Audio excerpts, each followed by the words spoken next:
سمجھے، اس کا خیال کر لینا۔ ایک مولوی صاحب مولانا حسین نیلوی رحمۃ اللہ علیہ، اس کا فوٹو اسٹیٹ میرے پاس تھا، میں نے ایک ساتھی کو دے دیا، قرآن مجید کا ترجمہ 3 جلدوں میں اس نے لکھا، شاید اب چھپی ہو۔ تو ان کا اختلاف تھا، شدید اختلاف تھا۔ میں مفتی عبدالشکور ترمذی رحمۃ اللہ علیہ کے پاس پڑھنے کے لیے گیا تھا 1417 میں، تو وہ بھی وہی سرگودا میں رہتے تھے ہمارے قریب، مولانا حسین شاہ نیلوی رحمۃ اللہ علیہ، چونکہ مفتی کفایت اللہ کے شاگرد تھے، بڑے آدمی تھے۔ مفتی رشید احمد رحمۃ اللہ علیہ کے کلاس فیل ہوتے، یہ دونوں ایک ساتھ۔ تو میں اس کے پاس 1-2 مرتبہ گیا، فقیر قسم کا انسان تھا، فقیر قسم کا۔ لیکن ایک مولوی صاحب کا مجھے میسیج آ گیا مجھے ٹیلی فون پہ کہ احمق، دنیا کا جاہل، دنیا کا غبی اگر کسی کو دیکھنا ہو حسین شاہ نیلوی کو دیکھ لے۔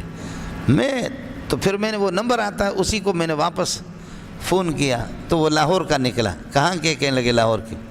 میں نے کہا میرے موبائل پہ کس طرح یہ آپ کا مسئلہ آ گیا؟ کہنے لگے ہاں۔ میں نے کہا ایک چیز آپ کو بتا دو، آپ کے بچے ہیں؟ کہا ہاں۔ میں نے کہا والدین ہیں؟ کہا ہاں۔ بہن بھائی ہے؟ کہنے لگے ہاں۔ میں نے کہا اللہ واسطے تو تباہ ہو جائے گا لیکن ان غریبوں کو تباہ نہ کر، اپنے بچوں پر ترس کھا۔ کہنے لگے کیا؟ میں نے کہا میں نے اس بندے کو دیکھا ہے، حسین شاہ نیلوی کو میں نے دیکھا ہے، فقیر قسم کا آدمی، مسکین اور بڑا ماہر۔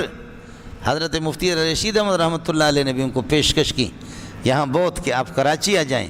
مولانا حسین شاہ نیلوی رحمۃ اللہ علیہ نے انکار کیا، سمجھے، بڑے قابل آدمی تھے۔ میں نے کہا اللہ کے بندے کہیں تیرے گھر کو آگ نہ لگے تیرے بچوں کو۔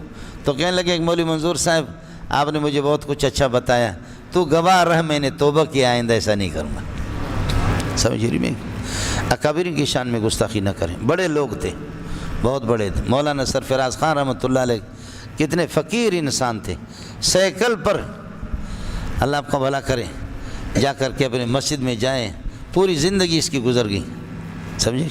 اب بیٹے بیٹے تو اس نہج پر رہے نہیں، میں حضرت کی بات کر رہا ہوں، بڑے حضرات تھے۔ یہ مسئلہ میں نے بالکل آپ کو آسان بتا دیا، آپ کی مرضی ہے۔